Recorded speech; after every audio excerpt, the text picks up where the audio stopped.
여러분 안녕하십니까? 저는 국민의힘 대변인 김예령이라고 합니다. 반갑습니다. 네, 이제 곧 2시 정각이 되면 서울의 미래를 책임질 4명의 본경선 후보자들을 모시고 국민의힘 4.7 서울시장 보궐선거 본경선 1차 토론회 서울을 바꾸는 힘 마수 토론이 진행됩니다. 그럼 이에 앞서서 먼저 국민의례를 하겠습니다. 모두 자리에서 일어나 정면에 국기를 향해 주시면 되겠습니다. 국기에 대하여 경례.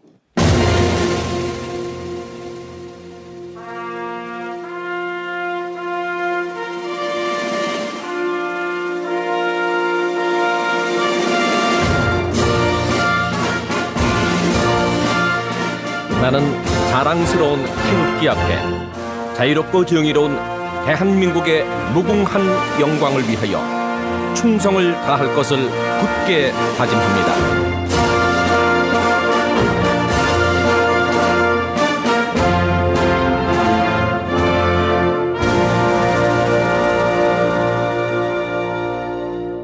네, 바로 해주시면 되겠습니다.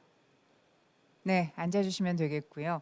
이하 의식은 시간 관계상 생략하도록 하겠습니다. 네, 그럼 먼저 국민의힘 김종인 비상대책위원장님의 인사 말씀을 먼저 청해 듣도록 하겠습니다.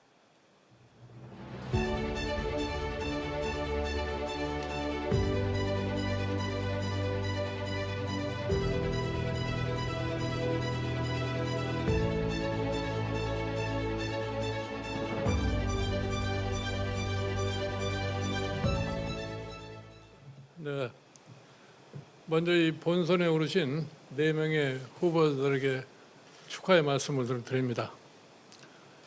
오늘 이 실시되는 후보들 간에 있어서의 이 토론회는 후보자들의 소위 면면을 서울 시민들에게 알림으로써 앞으로 서울 시민들이 서울시장 보궐선거의 판단의 기준이 될 거라고 생각합니다.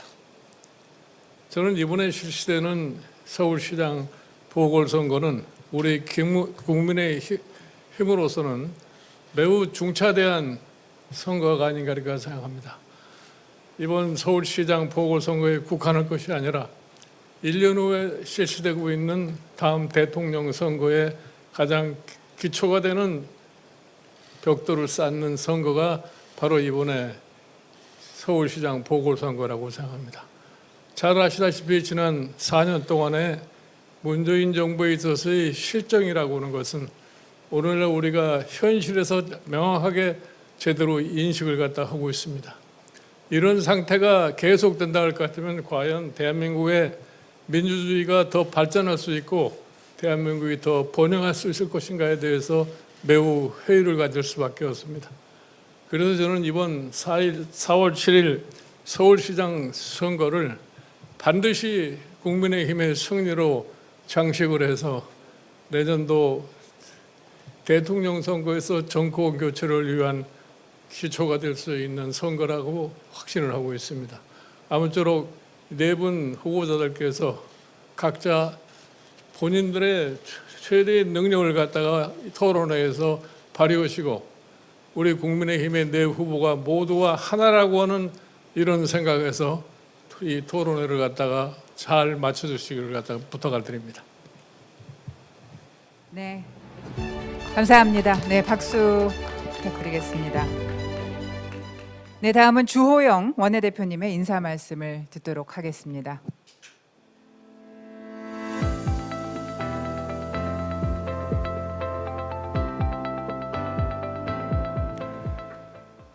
오는 4월 7일 실시되는 서울시장 보궐선거는 민주당 박원순 전 시장의 성범죄로 생긴 선거입니다.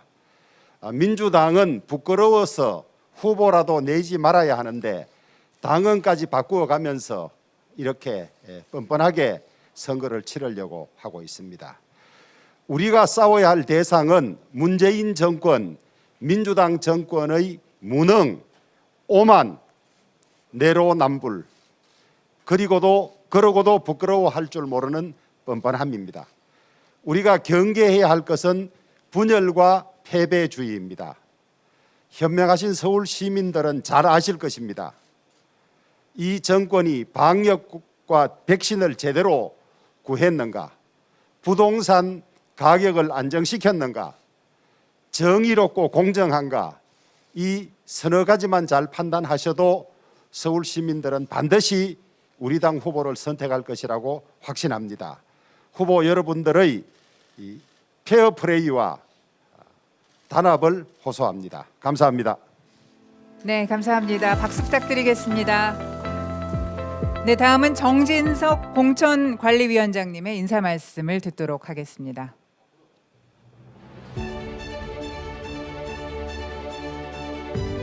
네, 정진석입니다.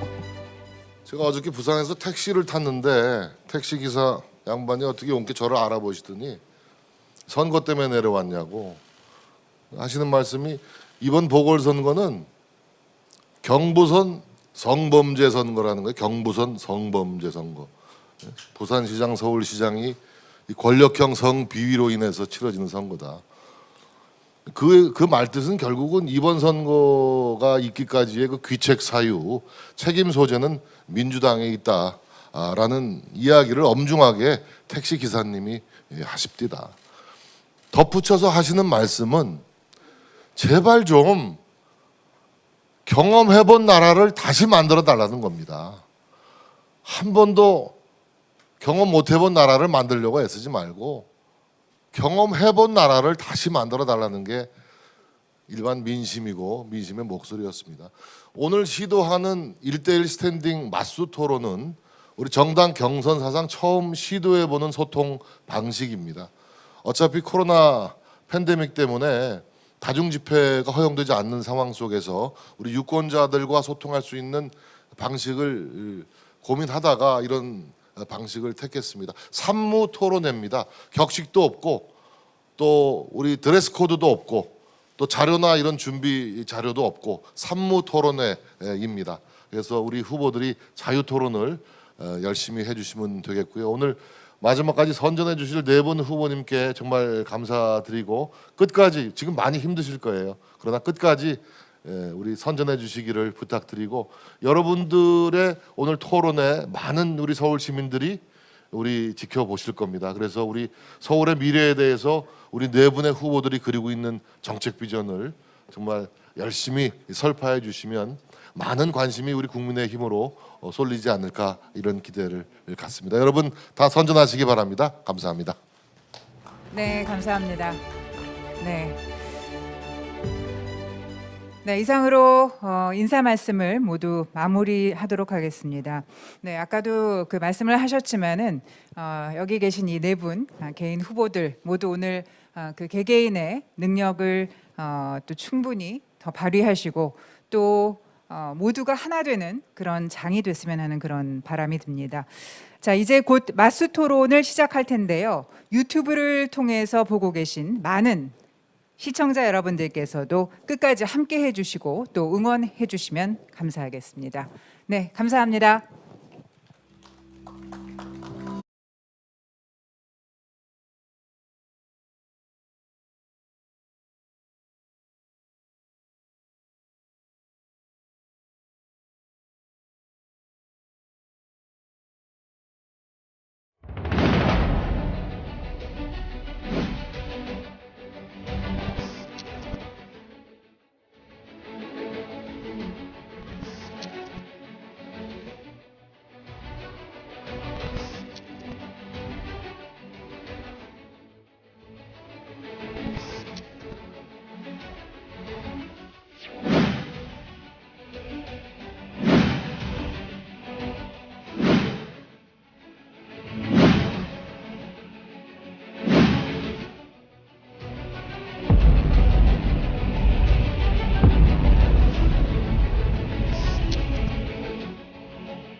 예, 시청자 여러분 안녕하십니까?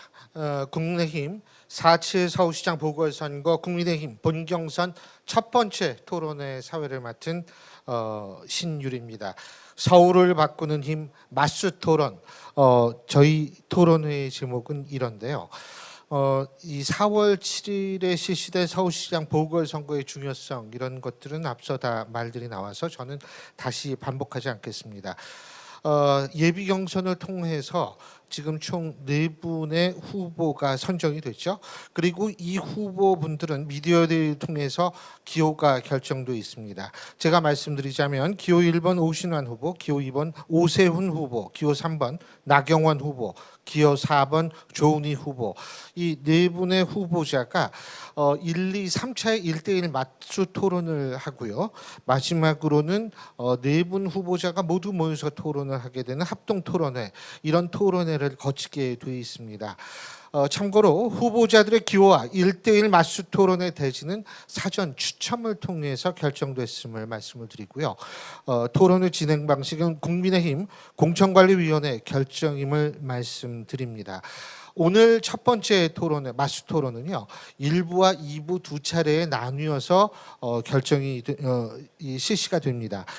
그래서 먼저 1부 순서에 2분의 후보를 모시고 토론회를 진행할 텐데요. 제가 한 분씩 소개해 드리겠습니다. 먼저 제 왼쪽에 계신 분이죠. 기호 1번 오신환 후보입니다. 그리고 제 오른쪽에 계시죠. 기호 3번 나경원 후보입니다. 오늘 토론회 진행 방식 제가 잠깐 말씀드리겠습니다. 후보자별 비전 발표가 각 2분씩, 그리고 상호 토론 각 16분씩, 그리고 마무리 발언 각 2분씩, 이렇게 해서 총 각자 20분씩의 시간이 할애되어 있습니다. 그런데요, 제가 참고로 제가 말씀드리는데, 이제 처음에 잠깐 얘기하고 저는 완전히 빠질 겁니다. 다시 말해서 거의 개입을 하지 않을 텐데, 단 이 공천관리위원회의 요청이 있을 때는 개입을 하겠습니다. 두 번째는 뭐냐면 그 16분 상호 토론할 때 너무 발언 시간이 혼자 연설을 하시게 되면 재미가 없거든요.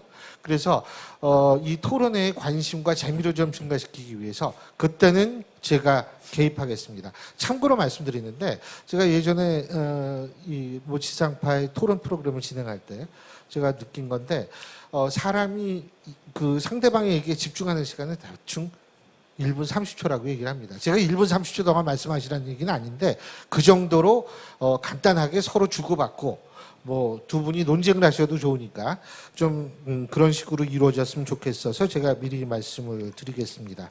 자, 그러면 제가 서울을 바꾸는 힘 맞수 토론 그 첫 번째 토론에 이제부터 본격적으로 시작을 하겠습니다.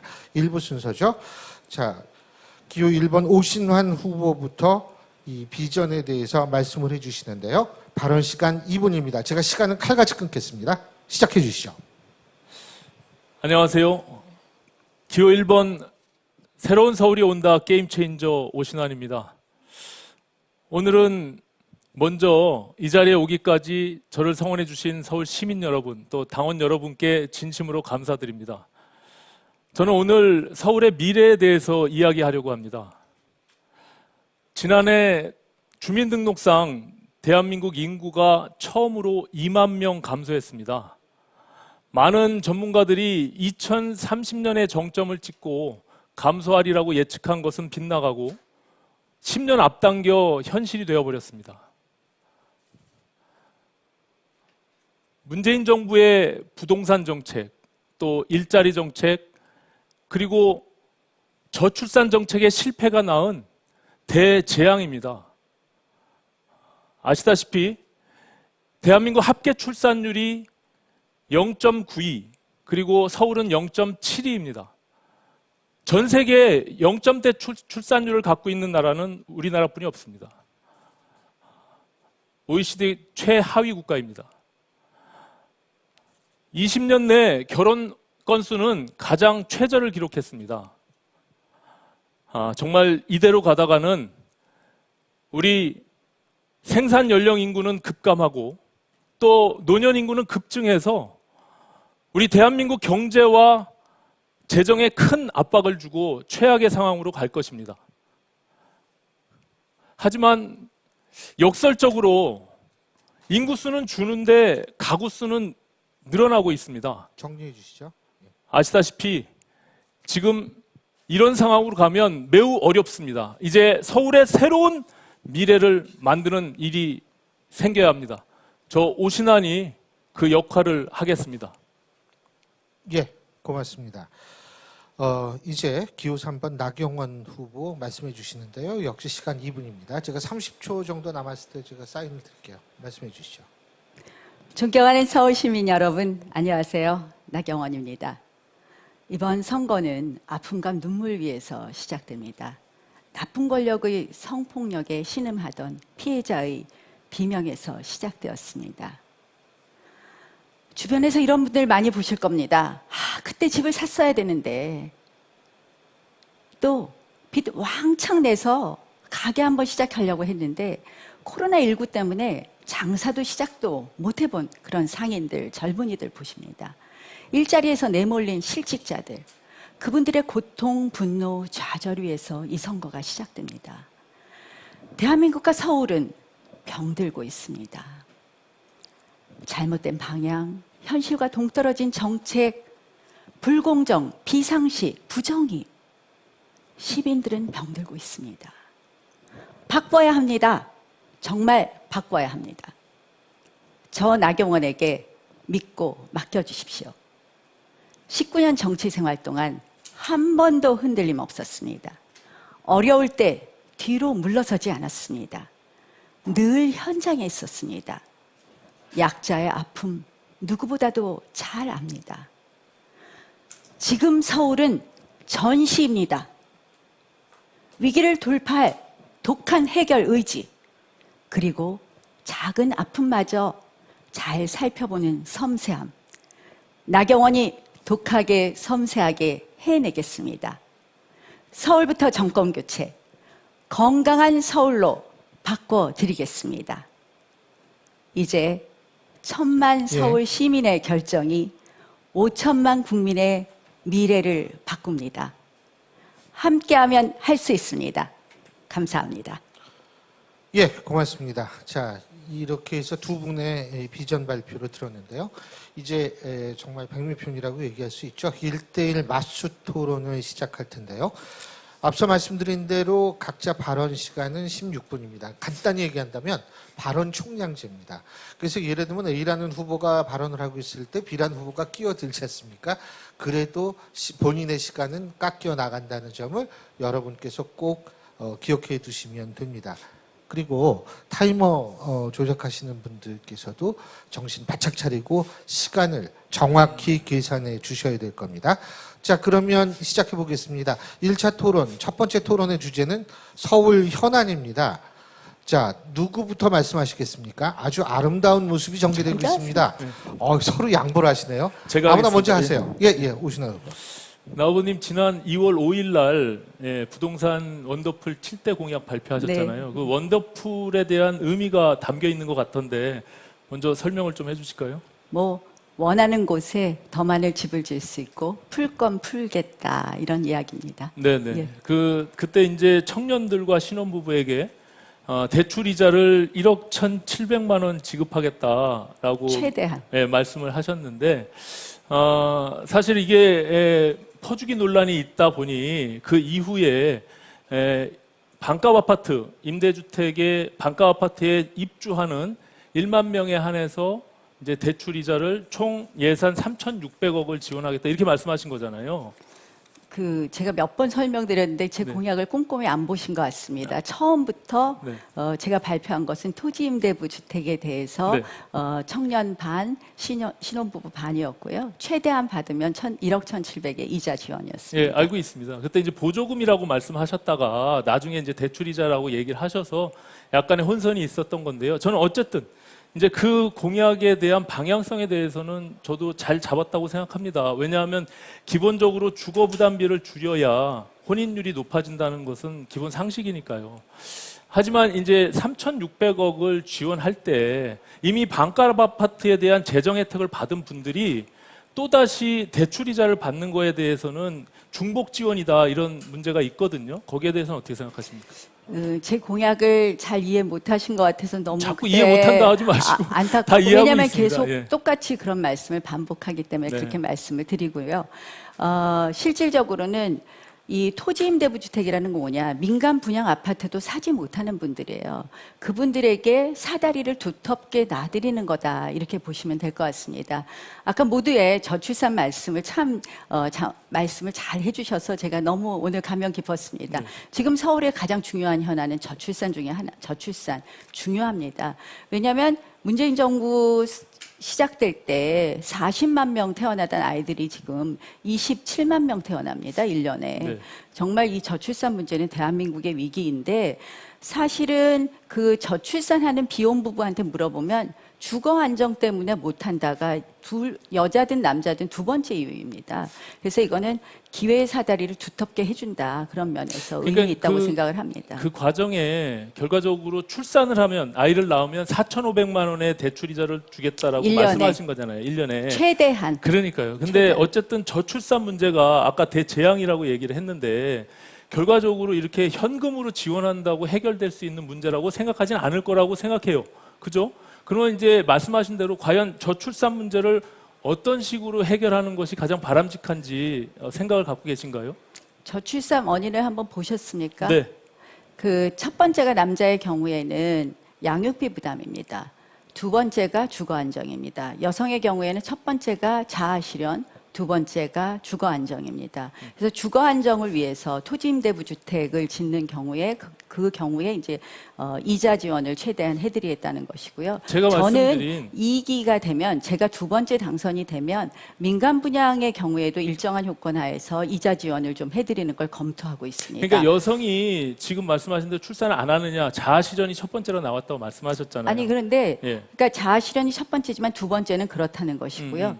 결국은 저희가 그러니까 그 자아 실현이 뭔지에 대해서 말씀을 해달라는 거예요. 과연 그러니까 그 미래 세대에 대해서 관심을 갖는 건 좋은데 첫 번째 나왔던 자아 실현이 뭡니까? 여성들이 왜 자아 실현을 그러니까 얘기하는 결국 그거는 그러니까 저출산 문제는 제가 국회 저출산 특위위원장을 네, 했잖아요. 이건 알겠습니다. 아주 복합적인 문제입니다. 여성들이 자아 실현을 하는데 왜 못하느냐? 이건 보육, 양육의 책임의 문제가 있고요. 교육의 문제가 있고 일자리의 문제가 있고 주거의 문제가 있습니다. 인생 사이클 전반에 걸친 문제이기 때문에 그거를 다 터치해 드려야 되는데요. 그 주거 안정 부분을 제가 그렇게 해결해 드리는 것이고요.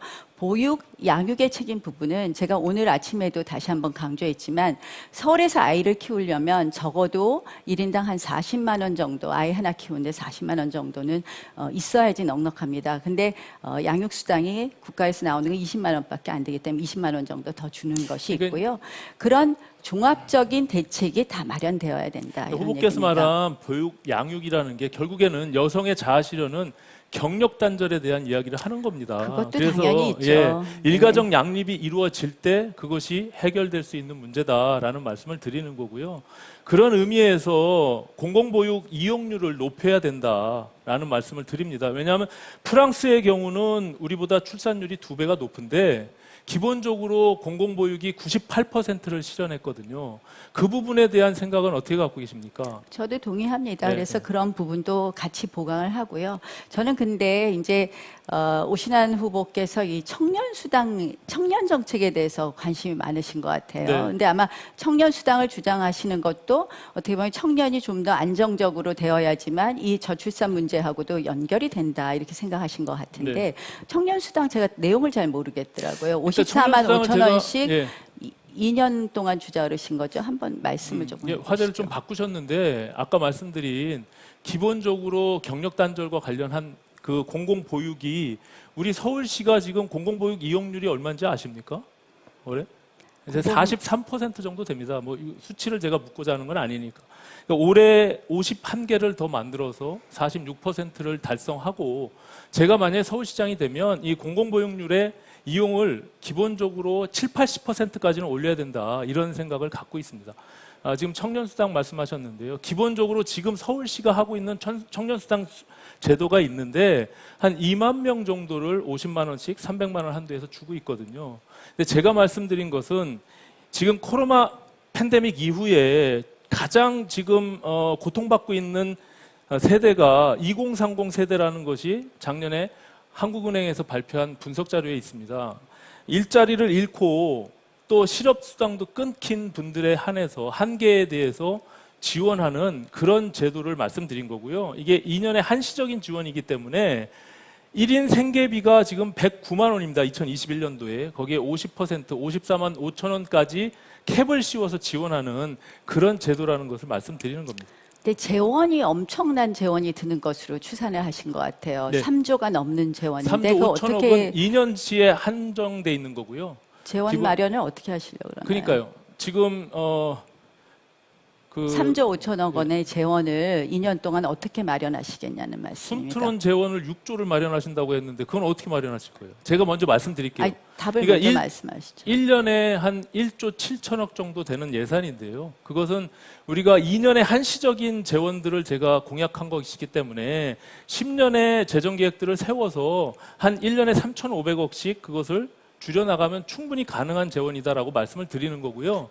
말씀을 드리는 건 6조 원은 아니, 어떻게 만드실 거예요? 이렇게 말씀하셨더라고요. 재난지원금을 먼저 쓰겠다 하셨는데 네. 재난지원금이 얼마였는지 아십니까? 서울시 얼마 5천억 정도가 있어요. 근데 지금. 근데 1년에 1조 7천억인데 네. 그 재난지원금을 몽땅 쓰실 수 있는 것도 아니고 그거를 먼저 제가 쓰고 이제 내용을 보니까 그렇게 되어 있더라고요. 아니 그러니까 이미 서울시에서 박원순 시장이 2번에 걸쳐서 재난지원금을 통해 가지고 지원한 사례가 있습니다. 그걸 먼저 쓰고 향후에 추가 경정 예산이나 그 이후에 본 예산에 반영하겠다고 제가 말씀을 드린 거죠.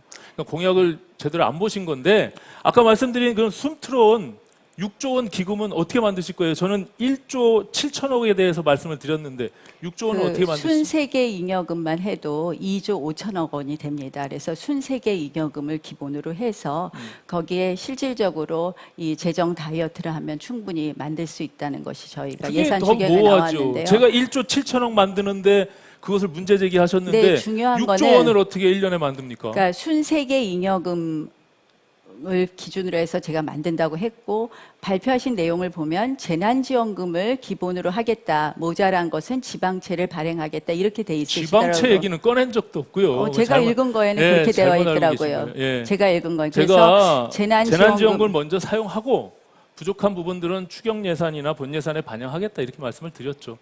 다시 글쎄요, 좀 돌아오면 제가 나우보님 그 출마 선언문에 보면 기본적으로 낡은 규제들 또 용적률이나 인센티브들을 확 풀어서 그래가지고 산업과 주택 일자리가 동시에 이루어지는 융복합 개발 도시, 융복합 도시, 그러니까 직주 공전 융복합 도시를 개발하겠다고 말씀하셨는데 이게 최근에 이제 박영선 후보가 내놓은 공약하고 거의 이제 흡사한 내용인데 그 제가 공약 먼저 내놨죠. 제가 먼저 아니, 출마 그러니까 선언했으니까. 그 공약이 결과적으로 지금 21분 직주의 거리에 있는 21분 다핵도시를 만들겠다라고 하는 박영선 후보의 공약.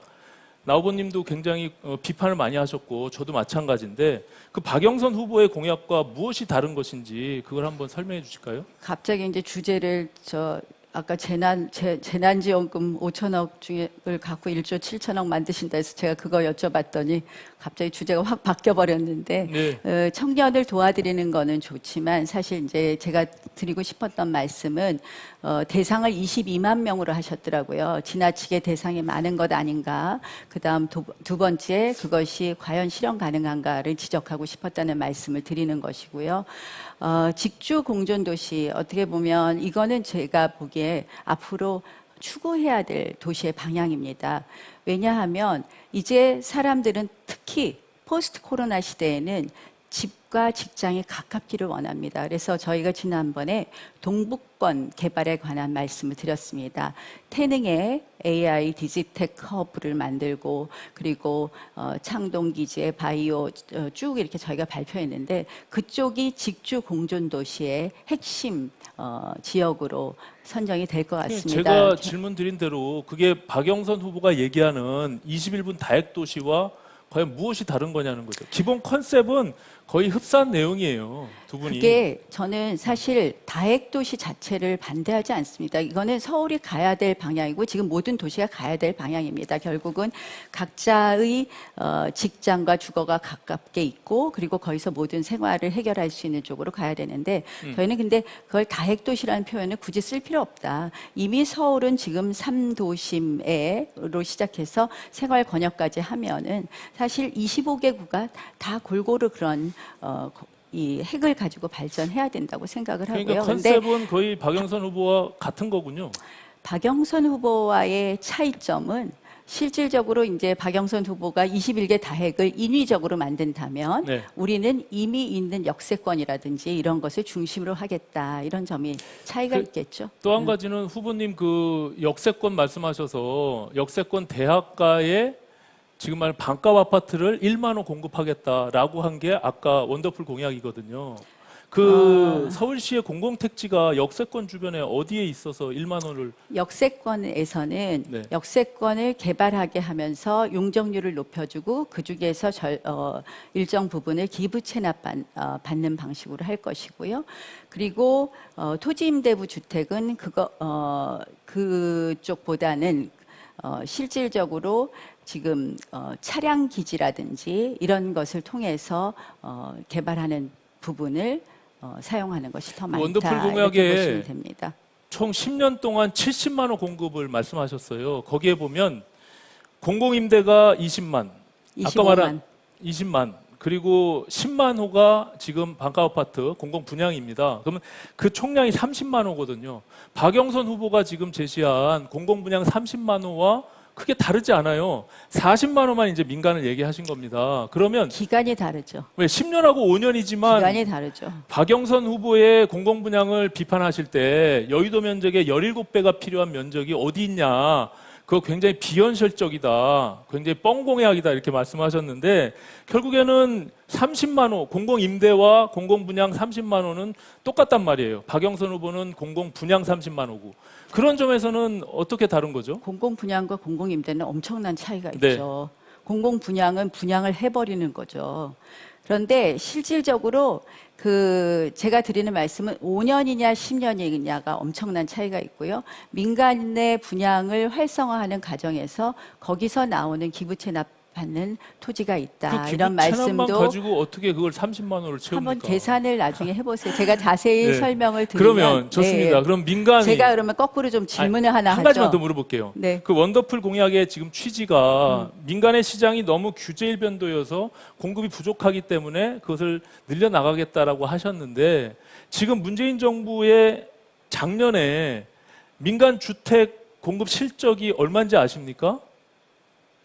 5만 4천 호예요. 작년에. 그 전년도 19년도에는 6만 호, 그 18년도에는 6만 4천 호입니다.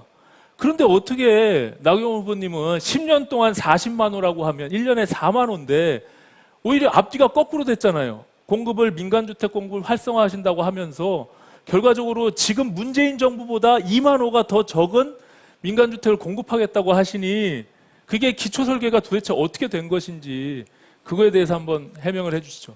지금 재개발, 재건축이 꽉 막혀서 서울에 지금 토지 공급이 그동안 주택 공급이 안 되었던 건 잘 알고 계시죠? 물론이죠. 예. 네. 그래서 그걸 풀어드리면 그것이 활성화될 것이고요. 그것이 자연스럽게 일어나면 아니, 그 그래서- 정도 공급된다는 이야기입니다. 아니 그게요. 기본적으로 문재인 정부 박원순 10년 동안 총량이 75만 호예요.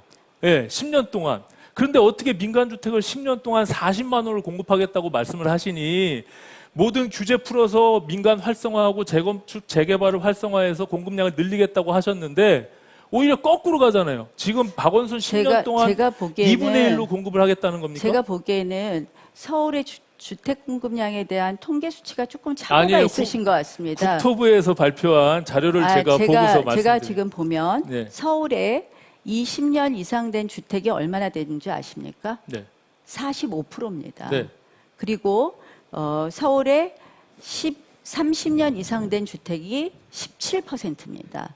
지금 5년 이하로 된 그러니까 5년 이하의 신규 주택이 10%가 안 됩니다. 그래서 제가 그 통계 수치가 조금 맞다고 생각을 안 하고요. 한 번 더 확인해 주시고요. 아니요. 제가 태릉 부분을 좀 질문하겠습니다.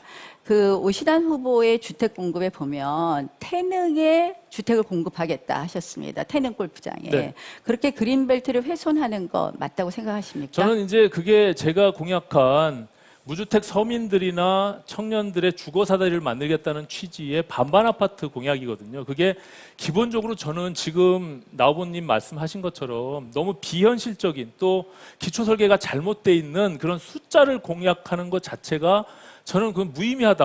뭐 70만 원, 100만 원, 90만 원가 뭐가 중요하겠습니까? 그래서 기본적으로 민간 시장을 활성화시키고 하지만 서울시장이 해야 될 일은 지금 말씀드린 그런 계층들을 위해서 주거 사다리를 놓는 것이 시장이 해야 될 일이다라는 취지로 지난 정부 문재인 정부가 8.4 부동산 대책을 발표할 때 그때 공공택지에 대한 것을 찍어서 발표를 했거든요. 그중에 하나가 태릉 골프장이기 때문에 저는 현실적인 부분들 내가 1년 2개월 안에 할 수 있는 부분들을 공약해서 말씀드린 거예요. 근데 그럼 문재인 정부의 태릉 골프장에 대한 아파트 공급에 찬성하신다는 말씀이신가요? 기본적으로 그 정부가 그린벨트는 지켜야 되는 것 아닌가요? 저는 그리고 그 앞에는 태릉이라는 세계 문화유산이 있습니다. 네. 저는 그린은 굉장히 소중한 우리의 자원이다. 웬만하면 지켜야 되는 것이 맞다고 생각을 네, 하는데요. 저도 뭐 일부 동의하는데요. 그것 말고도 저희가 충분히 주택 공급이 가능한 곳이 있는데 또 민간의 재개발, 재건축을 풀어서 할 수 있게 해줄 수 있는데 이렇게 그린을 훼손하면서 무조건 집을 짓겠다. 그것에 대해서 동의하는 것은 전 바람직하지 않다고 봅니다. 지금 문재인 정부의 가장 큰 문제점은 실질적으로 그 모든 것을 일방적으로 풀어서 공공이 집을 짓겠다는 게 문제가 아닙니까? 물론이죠. 그런데 예. 그거를 따라 하시는 건 맞지 않지 않느냐. 따라하는 게 아니라요. 그 그런 당시에 말씀이고요. 민간 택지에 대한 것이 비현실적이다라고 해서 언론에 공격을 받았거든요. 거기에 있는 공공 택지가 말씀하신 대로 SH 마곡 부지 그리고 상암에서 미매각 부지 뭐 이런 아까 말한 태릉 골프장 이런 것들을 정부가 발표한 공공 택지를 모아서 제가 반반 아파트 3만 호를 시작하겠다라고 말씀을 드린 거고요. 기본적으로 아까 그 건설 통계는 인허가 수치를 국토부가 발표한 거예요. 그래서 그건 다시 재설계하지 않으시면 나중에 본선에 만약에 가시게 되면 또 공격받을 지점이 분명히 있다라는 말씀을 드리는 한번 거고요. 다시 한번 또 네, 검토를 좀 해주시고요. 네. 제가 우리 오신환 후보가 한테 한번 질문하겠습니다. 이번 선거가 왜 생겼죠? 박원순 전 시장의 성추행 의혹으로 시작됐죠. 예. 네, 그걸 위해서 어떤 공약을 내셨죠? 제가 가장 먼저 낸 공약이 그거잖아요. 예. 일단은 진상조사를 하겠다. 그리고 지금 소위 우리가 말하고 하는 피해자가 외국에서는 생존자라고 부릅니다. 그 피해 생존자의 원직 복귀를 통해서 오히려 가해자들이 당당하게 떳떳하게 지내고 있는 것들을 오히려 가해자 중심으로 피해자 중심으로 만들겠다는 거고요. 양성 평등 정책관 감독관 제도를 둬서 저는 지금 젠더 특보가 결과적으로 같은 편들을 보호했기 때문에 문제가 발생한 건데 저는 상대 진영에 양성 평등 감독관을 두겠다라고 해서 제가 공약을 4호 공약으로 발표했어요 이미. 그래서 진보 인사를 양성평등 감독관에 두겠다 네. 이런 표현을 쓰셨어요. 그렇습니다. 그렇죠? 예. 예. 어떤 느낌으로 들릴까요? 저는 그 말씀을 듣고 너무 가슴이 아팠습니다. 왜요? 아니 진보는 마치 양성평등의 진보는 전유물, 진보의 전유물 이렇게 느껴지지 아니 않을까요? 그거에 대한 팩트가 잘못된 게 저와 다른 진영 사람을 두겠다라는 의미예요. 그게 근데 그걸 저는 꼭- 보수 정치인이니까 저와 다른 진보 진영에 있는 사람을 정책 평등관 감독관으로 두겠다고 하는 게 뭐가 잘못된 겁니까? 근데 왜냐하면 어떻게 박원순 느껴졌을까요? 시장은 끼리끼리 자기들끼리 같은 편끼리 해서 이렇게 문제가 된 거니까 거기에 대한 반대 진영의 인물을 추천하겠다 이런 취지예요.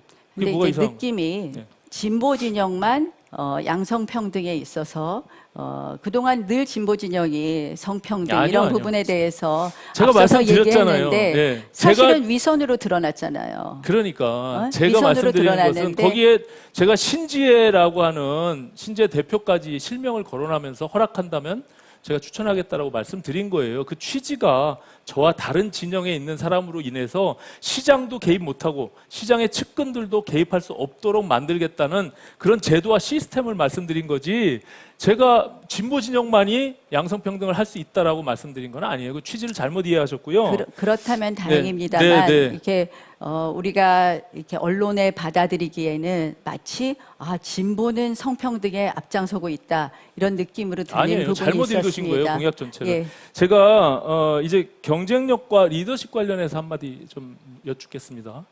지금 현재 나경원 후보님이 단일화 경쟁에서는 지금 안철수 후보보다 지금 뒤지고 있잖아요. 그리고 본선에서의 문제점들도 분명히 갖고 계신데 많은 어떤 문제점이죠? 그러니까 지금 현재 뒤지고 있는 부분들에 대해서 그것을 극복하기 위해서는 어떤 노력들이 필요하다고 생각하시는지 한 말씀 해주실까요? 뭐 걱정 많이 해주셔서 감사합니다. 예. 저는 걱정이죠, 당연히. 예. 뭐 사실은 지금은 우리 후보들 중에서 안철수 후보보다 잘 나오는 사람들이 아무도 없죠. 근데 국민의힘 후보로 결정되는 순간 저는 엄청난 경쟁력을 가질 수 있다고 생각을 합니다. 그래서 뭐 크게 걱정하지 않고요. 지금 사실 안철수 후보와 금태섭 후보가 이제 억지로 이번에 한번 토론을 잡은 것 같아요. 사실은 우리가 지금같이 비대면 선거에서는 우리의 비전, 뭐 이런 정책 이런 것을 공유해야 되는데 이런 부분에 굉장히 꺼려하고 있다는 것이 좀 안타깝더라고요. 그래서 그런 비전과 정책으로 경쟁한다면 저는 충분히 경쟁력이 있다 이렇게 생각을 하고요.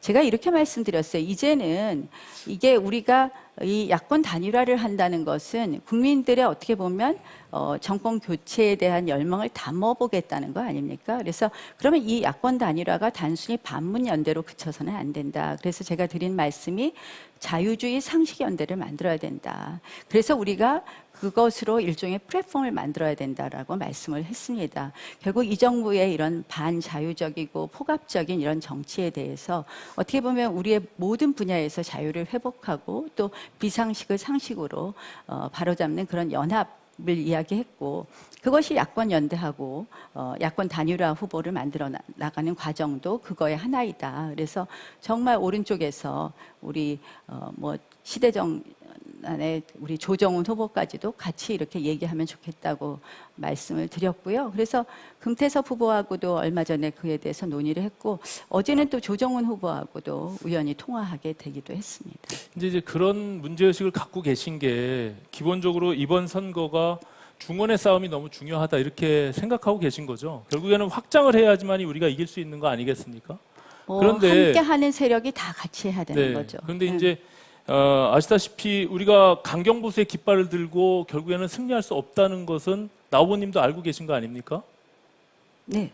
그죠? 그래서 뭐 자유주의 상식 연합인가 뭐 이런 것들을 하는데 결국엔 가장 오른쪽에 계신 분이 그 얘기를 하니까 결국에는 될 것도 안 되는 거예요. 제가 왜 가장 오른쪽에 있죠? 그거는 기본적으로 정책과 그동안의 정체였던 여러 가지 활동들이 그것을 담아내고 있는 것이거든요.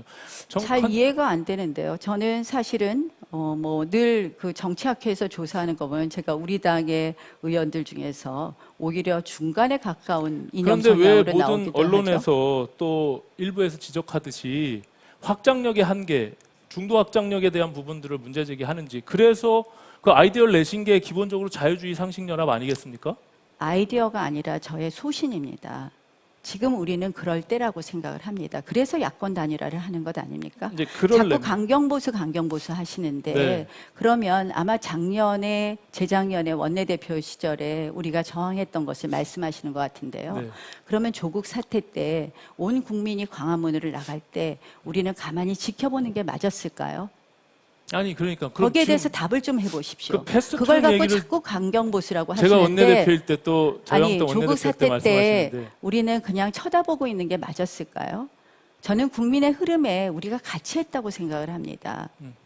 국민과 그럼 함께 당연하죠. 광화문에 예. 갔습니다. 예, 조국 사태 그것이 분노하고 그게 그건 맞습니까 안 맞습니까? 한번 답해 보시죠. 제가 맞다고 하잖아요. 저도 그때- 광화문에 갔었고. 네, 예. 그리고 지금 말씀드린 패스트 트랙에 대해서 제가 말씀드리는 거는 그냥 무조건적인 반대만을 위한 반대가 낳은 결과가 도대체 뭐냐.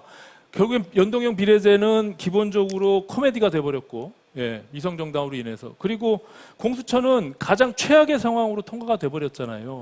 그럼 패스트트랙 막지도 못하는 것을 아니 결과적으로 패스트트랙 어떻게 해서 올라갔습니까? 오신환 후보님 분명히 기억하실 겁니다. 예. 그때 어떻게 됐습니까? 그 반대 헌법을 유린하고 그리고 법을 유린하고 국회를 유린하는 그런 여당에 대해서 그 당시에 바른미래당에서 당론을 따르지 않아도 된다는 거였는데 오신환 후보가 아침에 페이스북에 글 올리면서 결국은 강제 사보임되고 이런 사태가 나지 않았습니까? 네, 네. 그때 우리가 그러면 그냥 지켜만 보고 있었던 게 맞았을까요? 제가 그때 처음 여러 번 말씀드렸지만 우리가 최악을 막기 위해서는 우리가 얻을 것을 취해야 된다라고 말씀을 드렸잖아요. 근데 하나도 못 막고 결과적으로 다 통과되고 그 다음에 남은 것은 나 후보님 포함한 지금 23명의 의원들이 기소가 돼서 재판을 치르고 있지 않습니까? 그래서 저는 이런 위기의 서울시의 상황에서 과연 이렇게 갈등과 충돌을 유발하는 그런 리더십이 맞는 것이냐. 필요에 의해서는 지금 서울시 의회가 109명 중에 101명이 민주당의 의원들이에요. 국회는 180석을 지금 민주당이 장악하고 있잖아요. 그럼 무조건 반대하고 강경하게 나간다고 해서 문제 해결할 수 있는 것은 아니다. 이런 말씀을 드리는 겁니다. 지금 말씀하신 6조 원의 기금이나 예산들 또 뭐 저 공시지가 같은 경우 70% 낮추겠다, 재산세 50% 낮추겠다 이런 부분들을 의회를 통과해야 되잖아요.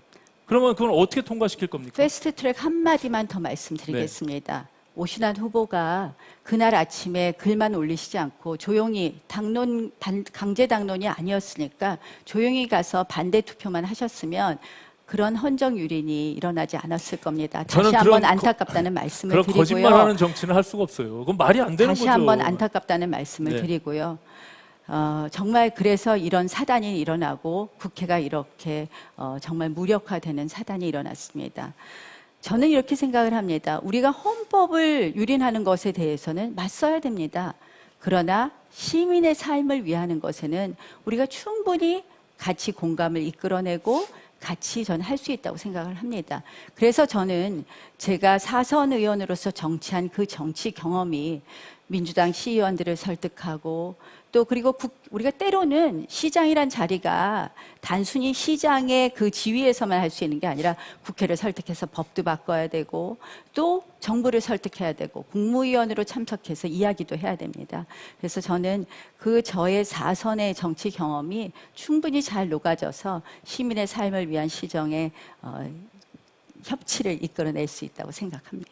그래서 이제 결과가 말씀드린 대로 아무런 것도 얻지 못하고 그들이 원하는 대로 더 강한 그런 공수처가 출범이 된 거잖아요. 이제 그런 부분들에 대한 결과론적인 얘기를 말씀드리는 거예요. 그래서 그 말씀이 그냥 협치하고 상식연합한다고 해서 될 게 아니라 내가 가지고 있는 기본적인 컨텐츠에 대한 진정성이나 방향성을 바꾸지 않으면 우리 당의 그런 메시지나 방향이 바뀌어지지 않으면 그것은 굉장히 어려운 일이다. 이런 말씀을 드리는 거예요. 제가 다시 한번 말씀드리지만 헌법을 지키는 일하고 시민의 삶을 지키는 일이 다르다는 말씀을 드리고요.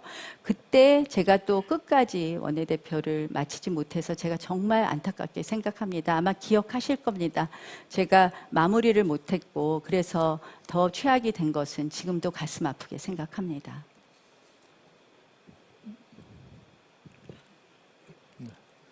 예. 그동안 많이 얘기하셨는데 더 얘기해 보시죠. 다 쓰셨어요? 아니에요. 24초 39초 남으셨습니다. 네. 자, 오 의원님 뭐 하실 아무 얘기나 하세요. 네. 아까 말씀하신 뭐 청년 수당 이런 거 많이 말씀하셨는데 청년을 위한 정치는 좋은데 실질적으로 과연 그것이 어떤 정말 이 재원 마련이라든지 현실성 있는 부분이 있을까 그런 걱정이 많이 된다는 말씀드리고 뭐 청년을 위한 공약 조금 더 말씀하실 거 있으면 말씀해 보시죠. 제가 그 말씀드린 그 예산의 문제는 충분히 말씀을 드렸고요. 다만 저는 이제 모든 컨텐츠와 공약에 있어서는 철학과 자기의 진정성이 있어야 된다고 생각을 합니다. 그래서 거기서부터 기초가 되는 것이지 지금 나오보니 아까 말씀드린 대로 그 기초 설계 자체가 한계가 있기 때문에 그것이 나중에 되면 본선에서의 분명히 공격 포인트가 될 것이다. 이런 말씀을 나중에 드리는 말씀해 거예요. 주시고요. 자, 나오보니 19초 남았습니다. 마저 쓰시려면 쓰시죠. 시간이 매우 짧네요.